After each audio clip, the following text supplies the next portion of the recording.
जब से सीवीटी ने जन्म लिया है, यानी कि सीवीटी 2022 से लेकर सीवीटी 2024 तक, दिल्ली यूनिवर्सिटी सीवीटी एस्पिरेंट का सबसे बड़ा ड्रीम होता है।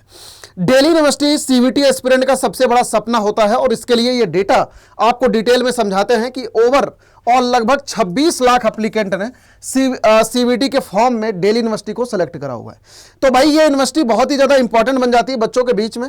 मतलब मोस्ट ऑफ द जो बच्चे सीवीटी का फॉर्म भरते हैं उनका कहीं ना कहीं सपना दिल्ली यूनिवर्सिटी में ही जाने का होता है, क्योंकि नो डाउट दिल्ली यूनिवर्सिटी का जो एक्सपोजर है वो बाकी सारे यूनिवर्सिटीज के कंपैरिजन में ज्यादा बेटर है।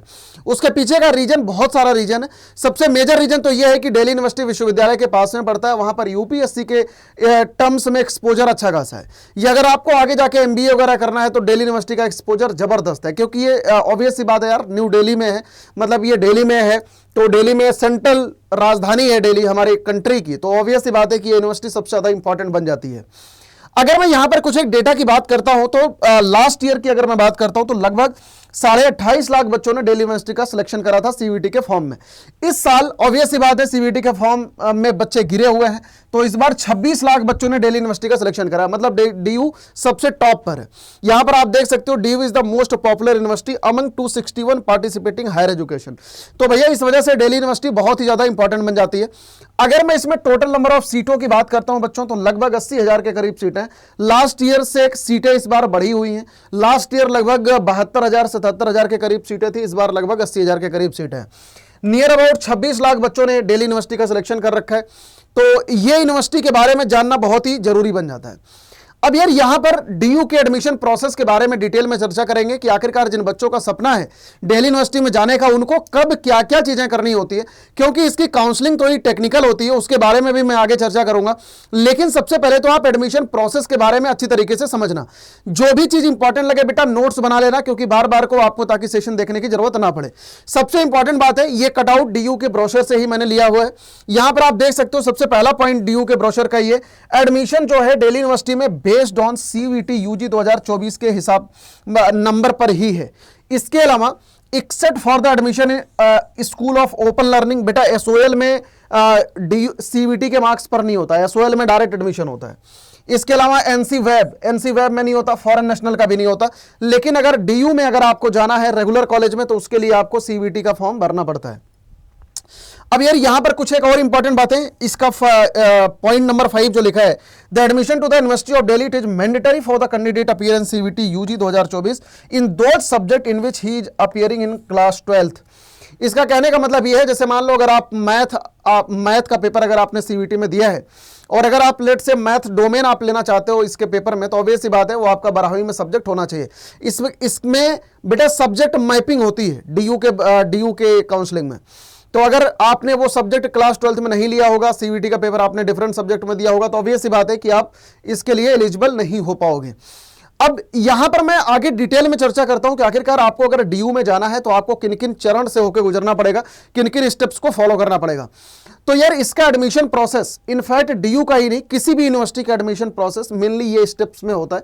सबसे पहला काम, सीवीटी का आप पेपर दे रहे हो, सीवीटी का पेपर मोस्ट ऑफ द बच्चे दे चुके होंगे। उसके बाद सीवीटी का रिजल्ट निकलता है, सीवीटी के रिजल्ट के बीच में भी प्रोविजनल आंसर की आती है, उसके बाद रिजल्ट निकलता है। रिजल्ट निकलने के बाद एडमिशन प्रोसेस सभी यूनिवर्सिटीज का चालू होता है। अब यहां पर सीवीटी के फॉर्म में आप लोगों ने एडमिशन फीस भरी होगी।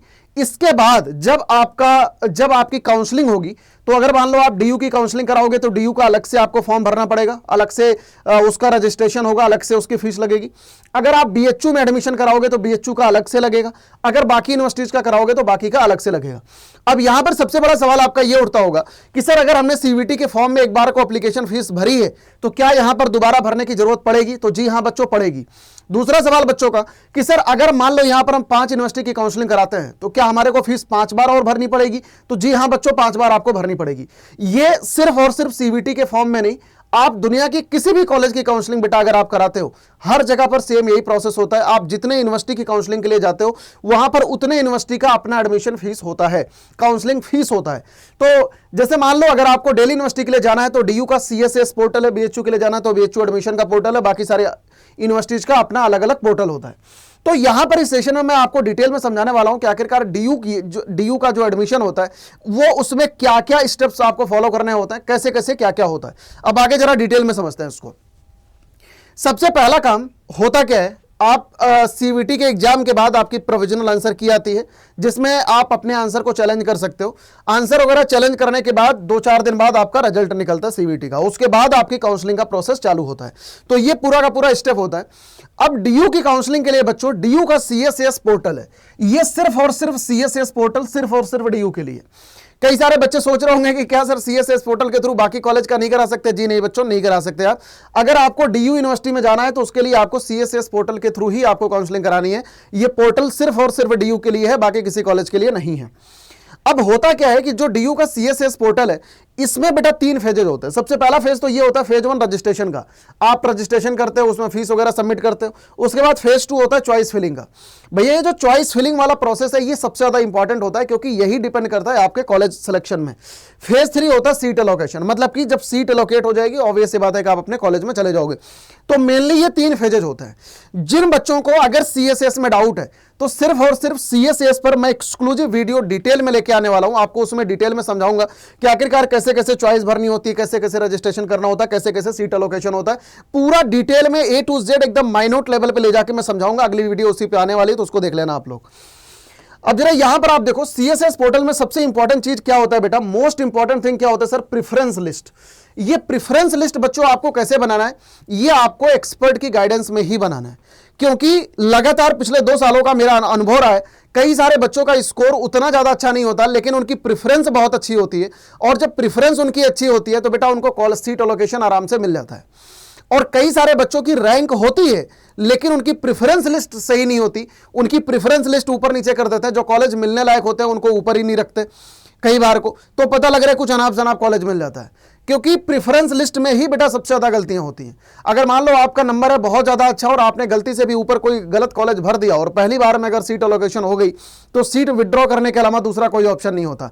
हालांकि इन सारी टेक्निकलिटी के बारे में सीएसएस पोर्टल वाले सेशन में मैं डिटेल में चर्चा करूंगा, उसको आप लोग जरूर देखिएगा। लेकिन बेटा preference list banana, this is the most important segment of your DU की काउंसलिंग, तो ये इस बात पे जरूर ध्यान रखना। अगला है your admission depend on this only. मैं आपको छोटे छोटे कुछ एक डेटा बताता हूं।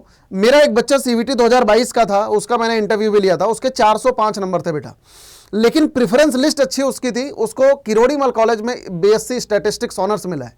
तो आप समझ सकते हो, अगर आपका नंबर कम भी है, लेकिन अगर आपकी प्रेफरेंस लिस्ट बच्चों अच्छी है, तो आपको 2-3 राउंड जाते जाते या स्पॉट राउंड जाते जाते आपको अपने ड्रीम कॉलेज में एडमिशन मिल जाता है। लेकिन अगर आपकी प्रेफरेंस लिस्ट अगर बेकार है, तो आपको डेफिनेटली आप ऐसे कॉलेज में, ऐसे यूनिवर्सिटी में आप चले जाओगे जहां पर आप जाने के लायक शायद नहीं थे, उससे अच्छे कॉलेज में आप जा सकते थे।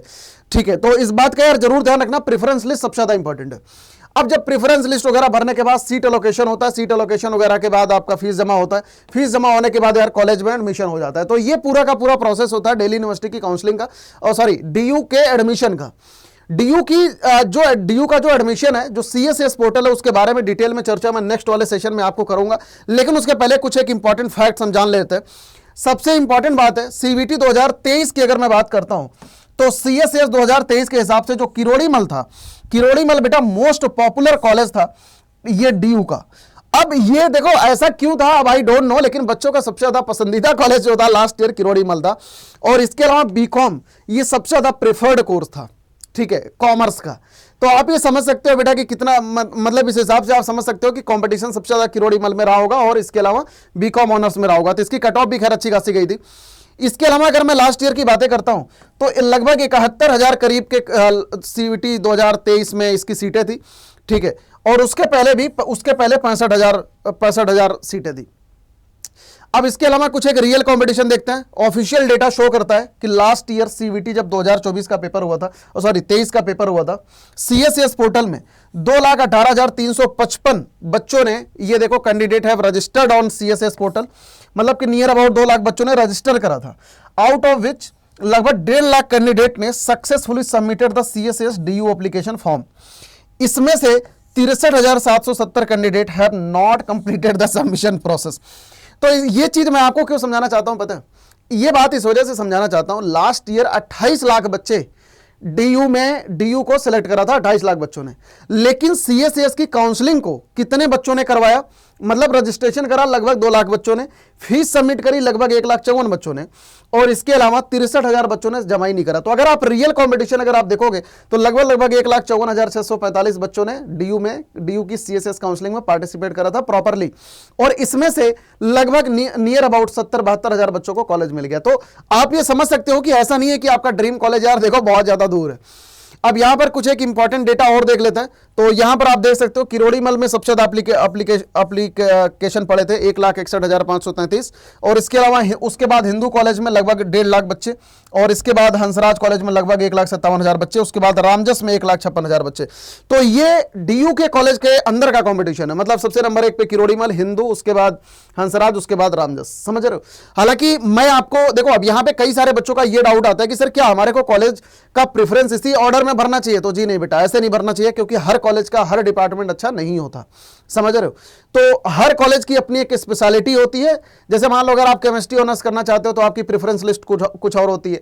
मान लो आप मैथ ऑनर्स करना चाहते हो तो मैथ ऑनर्स की कुछ और होती है। अगर आप मान लो पॉलिटिकल साइंस ऑनर्स करना चाहते हो उसकी लिस्ट कुछ और होती है। तो हर एक प्रोग्राम के हिसाब से प्रेफरेंस लिस्ट अलग अलग बनती है। तो आप ये मत सोचना कि इसमें ज्यादा बच्चों ने पार्टिसिपेट करा तो इसका मतलब ये कॉलेज सबसे नंबर 1 पे, ऐसा कुछ नहीं है, ठीक है। तो इस प्रायोरिटी के हिसाब से आपको प्रेफरेंस लिस्ट नहीं बनानी चाहिए। अब जरा इसके कुछ एक पॉपुलर कोर्सेज को देख लेते हैं। सबसे नंबर 1 पर बीकॉम था, सबसे ज्यादा popular course, followed by BCom honours. BCom honours दूसरे नंबर पे था। BA honours English and BA honours political science, ये सबसे टॉप नॉच कोर्सेज है। लास्ट ईयर का डेटा ये सीएसएस 2023 का बेसिकली। इसके अलावा यहां पर कुछ एक और चीजें दे रखा है इसमें, देखो एसआरसीसी जो सबसे नंबर 1 का कॉलेज माना जाता है, lady Shri Ram college, LSR, Miranda house, ये टॉप 10 प्रिफर्ड कॉलेज में नहीं थे डीयू के बच्चों के। लेकिन उसके पीछे का रीजन ये है क्योंकि यहां पर कम सीटें ऑफर करी जाती है। तो ऑब्वियस सी बात है, मान लो इनमें 2-4 सीटें ऑफर करी जाएगी तो ऑब्वियस सी बात है कि बच्चे कम पार्टिसिपेट करेंगे ना। अब बाकी उन कॉलेजेस में जैसे रामजस हो गया, किरोड़ीमल हो गया, हिंदू हो गया, हंसराज हो गया, इनमें कई सारे प्रोग्राम चलते हैं, बहुत सारे प्रोग्राम होते हैं। तो बच्चे मोस्ट ऑफ द प्रोग्राम को सेलेक्ट करते हैं। तो ऑब्वियस बात है रियल डेटा के हिसाब से वहां पर ज्यादा बच्चे पार्टिसिपेट करेंगे। मैं इसी वजह से आपको बार बार कह रहा हूं, आप ये डेटा के हिसाब से प्रेफरेंस लिस्ट आप मत बनाना, क्योंकि ये डेटा तो वो चीज है ना, मान लो किरोड़ीमल में 50 प्रोग्राम चलता है, तो 50 प्रोग्राम, मान लो हर बच्चा 50 प्रोग्राम सेलेक्ट कर रहा है, तो ऑब्वियस बात है किरोड़ीमल टॉप पे चला जाएगा। लेकिन इसका मतलब ये नहीं कि हर प्रोग्राम में किरोड़ीमल सबसे नंबर 1 पे है, समझ रहे हो ना। तो थोड़ा सा ये स्टेट समझना, इस वजह से मैं आपको डिटेल में समझा रहा हूं। तो आई होप यार सभी मेरे बच्चों को अच्छी तरीके से क्रिस्टल क्लियर समझ आ गया होगा। सीएससीएस पोर्टल पर डिटेल वीडियो में लेके आने वाला हूं, उसको देखना आप लोग बिल्कुल मत भूलना। तो जितने भी मेरे जिद्दी फाइटर्स हैं उन सभी बच्चों के लिए मेरे ईमेल आईडी यहां पर जिंदा है। अगर आपको कोई भी डाउट है तो आप मुझे इस पर लिखकर भेज सकते हो, आप इसका स्क्रीनशॉट आप ले सकते हो। आई होप यार आप सभी मेरे बच्चों को ये सेशन समझ आया होगा। ये सेशन से बहुत कुछ चीजें आपको सीखने को मिली होगी। कोई भी डाउट है बेटा नीचे कॉमेंट सेक्शन के अंदर जरूर बता के जाना, और अपने दोस्तों में वीडियो को जरूर शेयर करना। और कोई भी अगर डाउट है नीचे कॉमेंट सेक्शन के अंदर लिख के जाना, मैं एक कमेंट्स को जरूर रीड आउट करूंगा, और कोशिश करूंगा कि एक कमेंट्स पर मैं आपके लिए जरूर वीडियो लेके आऊं और आपके डाउट को रिजॉल्व कर पाऊं। So thank you so much watching this session. God bless you all सभी मेरे बच्चों को। Bye bye, take care, all the best बेटा।